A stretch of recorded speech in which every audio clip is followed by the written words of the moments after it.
Hey guys, it's Sarah. I've gotten a lot of questions lately about online classes from the different Facebook groups that I'm a part of. So I thought that I would just list out 12 questions to ask yourself when you're considering an online class for your kiddo.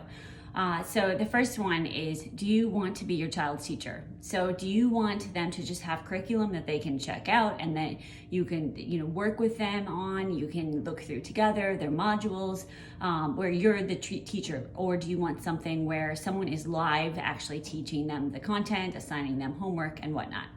The second part is with that. So do you want to grade your kids' work or do you want a teacher to do that? So that's an important question. Those are the first and the second one. Do you want to be your kid's primary teacher and do you want to grade their work? Number three, do you work? I work full time. So my answer to number 1 and 2 is no. That's not the right answer for everybody. But you have to think about, what are your other responsibilities? If you work outside of the home, how many hours do you want to dedicate to your child's homeschooling or online schooling? Number 4, can you get your kids where they need to be if you want to join a co-op? So co-ops are amazing. Some of them are through the school district, some of them are private. They offer tons of field trips and different extracurricular activities, but you have to consider if you can actually get your kids there, because if you can't, you shouldn't sign up. So, because then it's kind of almost depressing. But if you can, if you can carve that out or have a grandparent take them, that's something to definitely keep in mind. Consider if your kid already participates in extracurricular activities. Is that why you're thinking about online school? Because it's a big deal. They don't want to sit in front of a computer or do online school during the day and not have anything else to do other times. So if they're not part of an extracurricular activity or multiple ones already, you're going to want to figure out what can we be a part of so that we are actually getting out of the house. Does your kid want to participate in school sports, especially starting in middle school, or band, or choir, or a theater, anything like that? That's something to keep in mind because you're going to want to consider dual enrollment. So that's a question to ask yourself. This is all documented on my blog post, so you don't have to be taking notes or anything like that.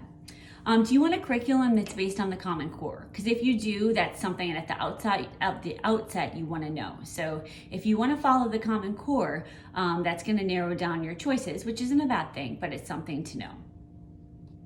What kind of technical equipment do you have available? So do you have a laptop that each kid can use?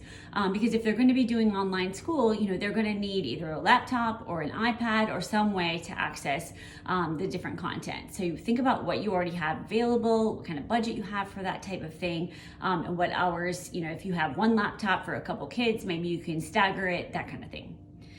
Do you want live online classes? So do you want your kid to have to sign in at a specific time? And if so, think about what those times might be.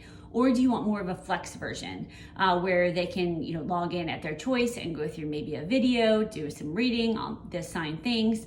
How do you want that to be? So personally, we use only courses for the most part that have a live component at least once per week. When they log in, they're small classes, and then the other days they have assigned coursework.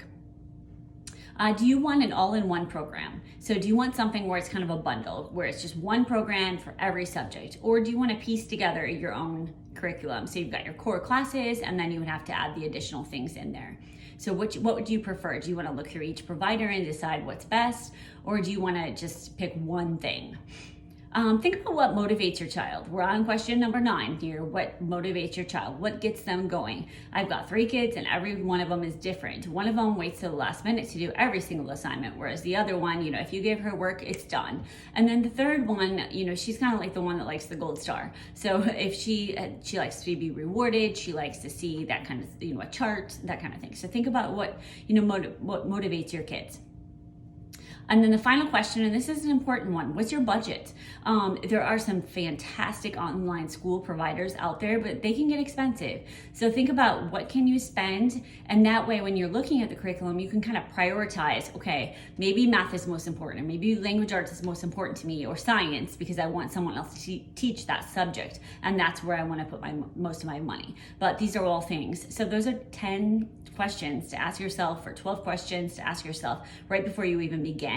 So a lot of information, it's all in my blog. I hope that you're excited about online school because it can provide your kids amazing education and just give you a lot of flexibility as a family.